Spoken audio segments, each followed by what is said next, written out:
Hey everybody, and welcome back to Journeys in Middle-earth with Legolas and Strider. Good tidings to you. Just a bit of fantasy language for you.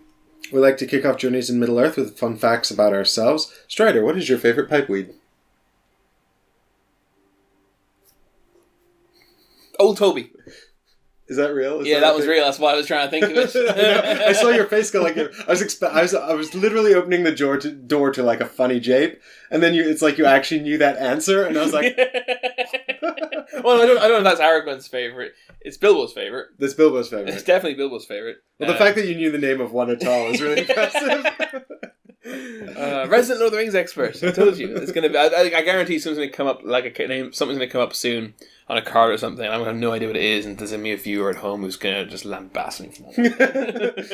You said you knew Lord of the Rings. I have actually. This is a good one for a fun fact. I think very good one for a fun fact. I have held the real Glamdring from the Lord of the Rings film on stage with Ian McKellen. Yeah, you knew this. That's a dramatic fact. Dramatic gasp. And he took a selfie of us with a Polaroid camera and gave me the Polaroid. And it's a terrible photograph because it was an 80-year-old man taking a selfie with a Polaroid. But it's still awesome and a very cherished memory. Well, that's super cool. I know the best thing, when I was a kid and the Science Museum had an exhibition for Lord of the Rings movies, so the like props and stuff, and I saw Glamdring like in a display case there, and then 20 odd years later I got to hold the real thing. Was it the same one, do you think? I've always assumed so, because he said, Ian McKellen said this was the one he was given. It was the real metal one, because they had rubber ones for stunts, they had metal ones, they had lightweight fiberglass ones so they could run with it and stuff, and it was the real metal for the close-ups. There was that one that he has that Ian McKellen got to keep. Yeah, and I've always assumed that's the same. That's the one that they displayed in the detailed one. That makes sense. Yeah, I don't know if I can't verify it. But the real one is obviously the one that Ian McKellen owns, the one that you held. Yeah, and I'd be amazed if that isn't the real one that was on the display in the 20 years ago in the. Yeah, but what I'm saying is, if there is more than one metal one, you held the real metal. Oh yeah, absolutely, yeah. Yes, absolutely. Yes. I actually have a friend who works for a company that makes props and stuff like that. They made all the rubber swords for Game of Thrones. Oh really? That's so cool. He was telling me all about how they sort of engineer that stuff. And it's actually what's really cool about it is it's not like a sort of a fixed art. It's like they're always sort of problem solving about how they're going to do these fight scenes and what kind of rubber and foam and things they need to use. Well, yeah, got to take into consideration safety, realism, ability of the actor, right? Yeah, and all that kind of stuff. This show has gone into a really different direction. Did you guys want to see some gameplay? Okay. So that was interesting though. I liked that. I was just amazed at how long we managed to talk about prop swords.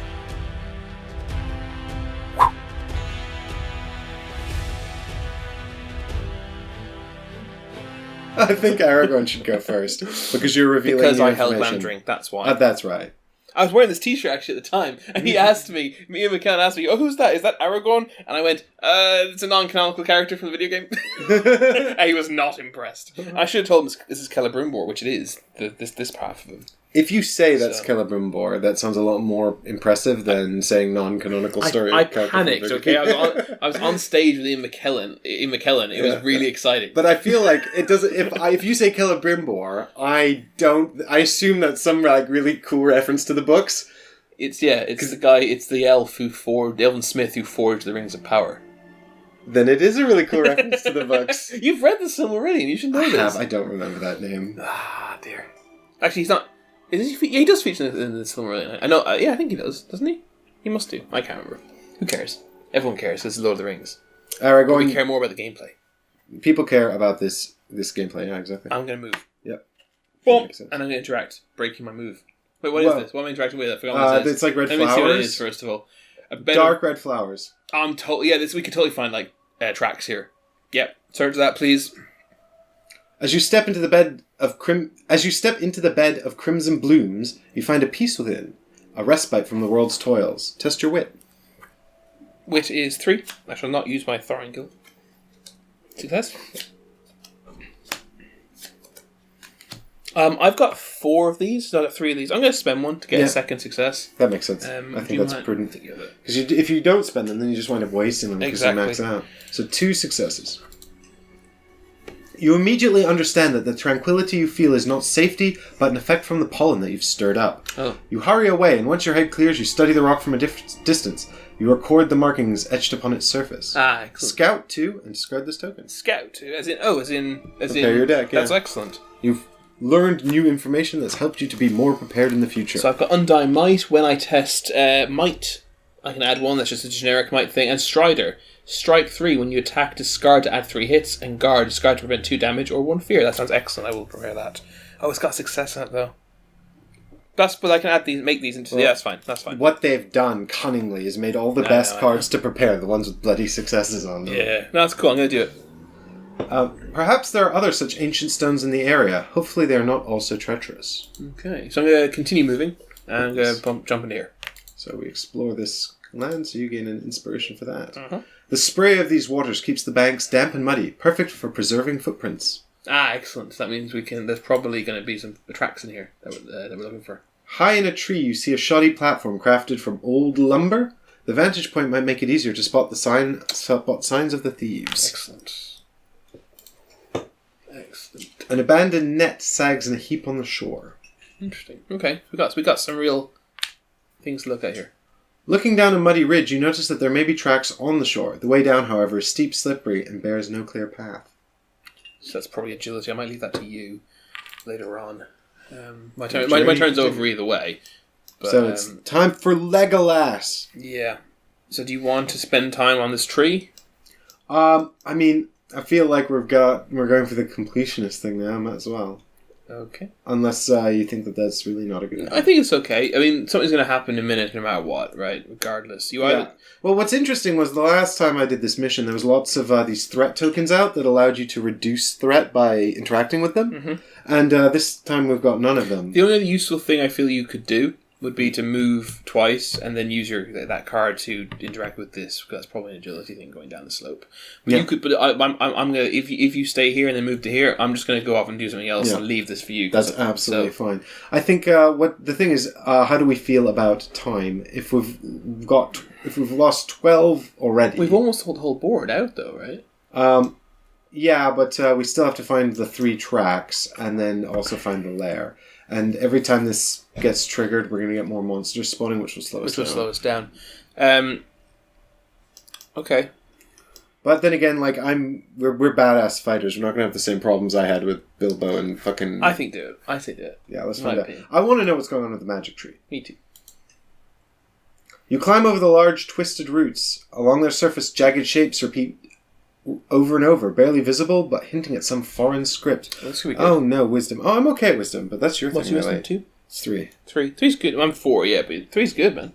Alright, here we go. Test! Success. Uh-oh. That's fail. Success. Duh. I'm a lot better than you are at everything. I don't know why I've got the Magoo deck here and no successes. You do know why, Legolas. Don't pretend. So, I've got the option of spending both my inspiration to resolve this or just ignoring it. This is a straight-up pass-fail. Since you know it's a straight pass-fail, I say use it. Yeah, I was about to say, screw it. Even though it's probably a terrible idea, I don't want to waste my action. And you'll probably get some cool stuff out of it. Although the script is warped and twisted by nature's untrained hand, you piece together the strange script, gain 1 inspiration. That was not worth it. That was not worth it at all. That was a huge waste of time. Alright, and then you're going to move, presumably, right? Yep, and then I'll do a move. Bop, bop. No, go this way. You'll see why later. I'm the tracker, so don't just trust me. Trust your judgment. Yeah. And great, you're beside me now, so that we can prepare. You'll be able to prepare 3 cards. That's good. Look at 3 cards. I can scout better. Yeah. God, what a fucking waste of time. Stupid fucking Shadow tree. fees. Yeah. Fucking magic trees bullshit. Shadow deepens, though hope yet endures. So threats increased by 5 because we explored that thing. Sweet. Dua, from a nearby tree line, you hear the warble of an unfamiliar bird. Then, without further warning, arrows whistle through the air around you. Each hero tests agility. Oh, you'll be fine. 2. So you're looking for 2 successes, and if you fail, you take 2 face down damage. How many successes are in the deck? Do you know? I don't, but we can check between rounds if you like. I actually kind of in these kind of story games, I actually prefer not having like mathematical knowledge. Mm-hmm. Much prefer it. I actually literally assembled this deck and I still didn't think to count the successes, which is fine because I think I just don't really want to know. Yeah, I like the surprise. So, because I can do... That's for fighting, that's for fighting. I can use this to test my... Oh, my agility is only 2. I can use this to test my my wisdom instead. Which I think might is be prudent. Which I think is a good one. Yeah. Also, I can only have 3 of these at any one time? Or? 4. I still think it's a good time to get rid of this. I think it's a good time to get rid of it. Because the thing is, I was going to say that because you've got the traveling garb, even if this hits you, you'll only take 1 damage. But if you don't use that now, then you might just wind up never using it. Exactly. And I got a couple of these. I should be able to get 2 successes now, I think. Do you want to go first? Sure. So I've got 4 cards here. Yeah. And I should get some successes because I have none. You only successes left in your goddamn deck. For God's sake, Legolas. 1. So you could spend your inspiration to make it 2 successes. Yeah, which I think is worthwhile. Absolutely, I think so. So there we go. 2 successes. Good. So I'm safe from the arrows. So because I used Thorngil to test my wisdom instead of agility, I have a 4 instead of 2. Oops. Minor card. That is not good. That is also not good.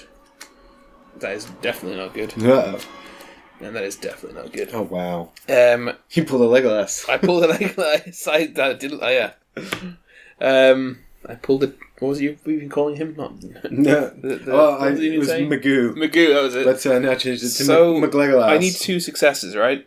I could spend 2 of these, or I could just take 1 damage. I feel like taking 1 damage is really? your world. But on the other hand, you've got 3. You can only get 1 more, yeah. And I won't need them for fighting, because both of these are just like kill. Right?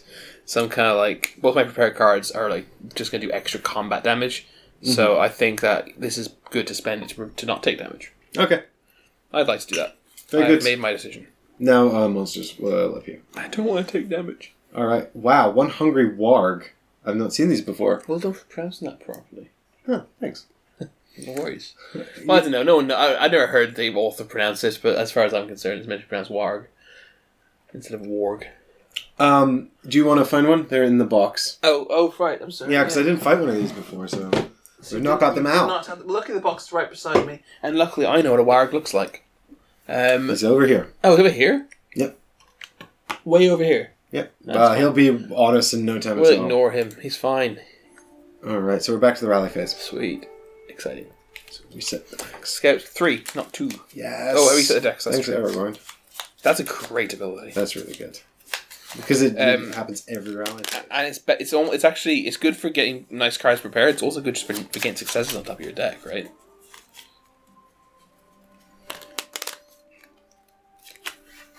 Bit more planning. So I've got Honed Agility, which is nice. Time of Need, which is also nice for me because I can't seem to get any successes. And Undying Might, which is also good because I actually really like Undying Might because I have no might. But I'm going to take Time of Need because and then I'll put these 2 on the bottom. I got my Watch Weakness. I've got the generic Clever Wit and the generic Honed Agility. My Wit is 3, my Agility is only 2. I'll prepare the Agility 1 in case I need it. Yeah, seems legit. And these are both on the bottom. Yeah, nice. So I've kept Time of Need because I have a habit of drawing no successes. Yeah. Cool. Action phase. Oh, he doesn't do it. He spawned this in this shadow phase, so he doesn't do anything. Yeah, so he'll come and get us in the next shadow phase. I think we should let him come to us, and we should just... Don't. Well, let's not go kill him. So do you want to go first, or... I feel like I go first every turn. I don't mind. I'm happy to go first for a second. Doesn't make any difference. I want to leave this for you because you're good at agility, and logic dictates that going down a difficult slope with no clear path is an agility test. All right. Well, in an effort to do something useful, then I'll come in here and I'll do that. Okay. Looking down a muddy ridge, you notice that there may be tracks on the shore. The way down is... We've read this. It's steep and slippery. Like all good slopes. You descend carefully, struggling to maintain your footing. Test agility. I've got 0. Why are you so crap? Nothing. I should have done this despite you being... Oh, nothing. For God's sake. So I'm going to use Time of Need, which turns both of those into successes. That's why I prepared that moments earlier, because I anticipated this.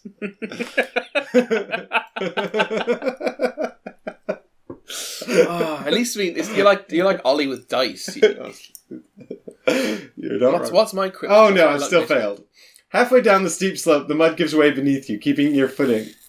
Keeping your footing, you slide down with care and come to a rest on the tracks. Oh no, I've Oh, good. I've been okay. And you fall into a large number of orcs. No, I'm joking. Keeping your footing, you slide down with care and come to a rest beside the tracks. They are heavy and wide, large for a man's. Strange though it may be, it appears a large number of orcs have travelled through this way. Oh, that's strange. We did see a goblin. You cast your gaze deeper into the wild. Perhaps the remaining thieves and their allies from Mount Graham are hiding in those hills. Is that a track we found? No, it's not. Aha! But we have found the last tile. Place tile 3-8 as indicated. 208.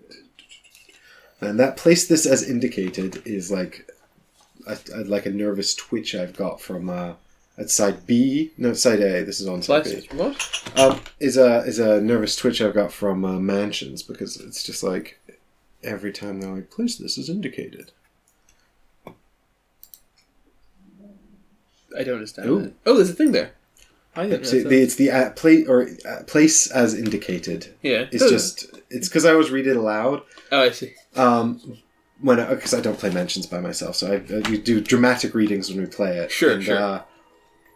I feel that's one thing we could do. I feel we could up the drama in our readings. Yeah, do you think we should be more dramatic? Yeah, I think so. I agree. B-side. There we go, it's Ruins. I like the music. Music's fun. Cool, alright. What next? I hope that comes out okay on the mic. And we get some... yeah, well, it's better to have no music or lots of music than just hearing occasional bits and bobs. Alright, so I have one movement left. Yes. Is that it? Is that the end of it? You compare the information you have discovered with what you already know of the region. Seeing no obvious signs of the lair, you begin to summarize where the lair may be and continue your hunt. So we got one track. And lore is increased by one as well, which is all good. We're getting there. So this is great. We can just keep going this way and loop around, and hopefully we'll see everything and find it. Well, why don't I... so that's the tree. What's that one? This one is... a net hanging in a tree. Or an abandoned net. Yeah. I think that's a waste of time. Oh, no, it could be the signs of them catching fish, right? And yeah, or it could be the where the lair is. It could be the magical net of Caer'Fillarh. It could be the magical net of Caer'Fillarh. How do you know about that? It's a deep cut in the lore. So I'm nervous even speaking the name. One does not speak the name of the net of Caer'Fillarh. So I think it was used to catch the great carp.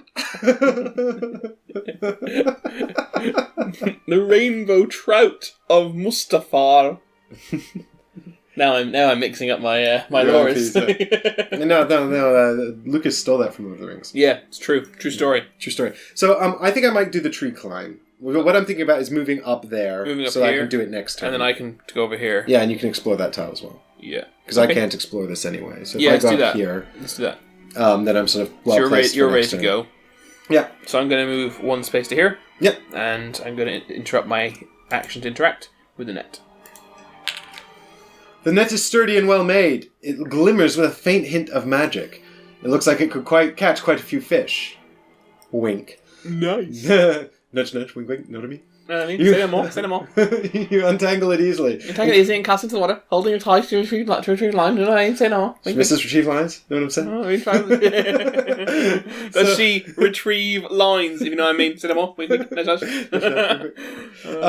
So you have to do a wit check. You're looking for 2 to pass. Wit check. So I have 3 wit. I need 2, is that right? Yep, that's 2 to one pass. right there, isn't it? Yeah. There's 2 already. Oh, I'm so good. Perfect. Look at that. Perfect. I'm so good at this game, and Mike is so terrible. It's so upsetting. You wait. I knew I should have been Aragorn.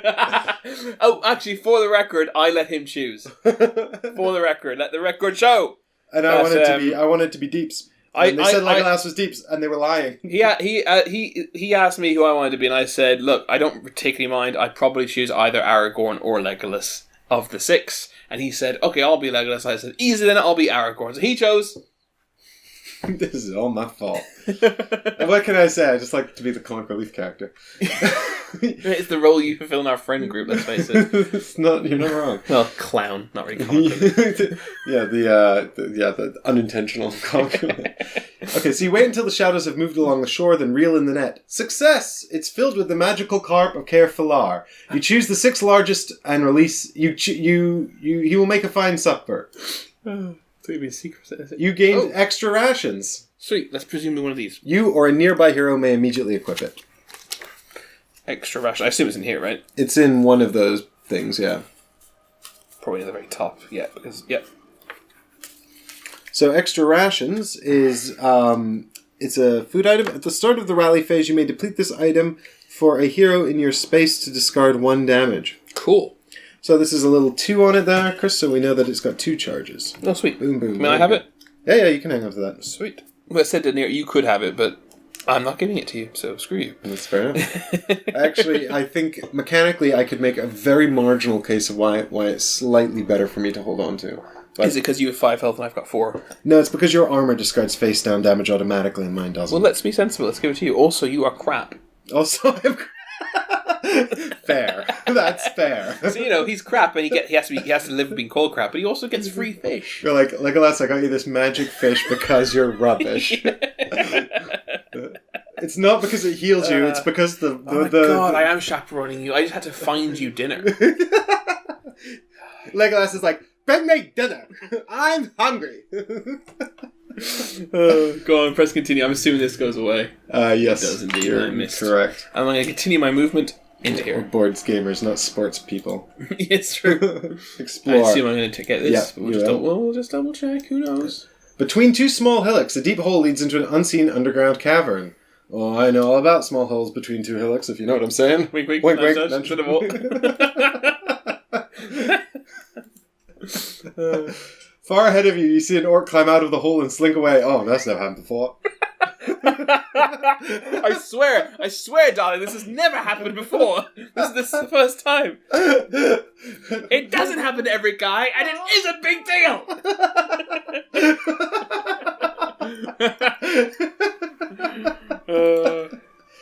So I reckon that orc's left behind a track there for you to investigate. Fucking sounds like. Go on, give me the. Oh, did you put the thing down? Oh, you did, yeah. Sorry. So I think we're done, right? That's the end of the action phase. It looks like it. All right. Yes. So in the action phase, yes.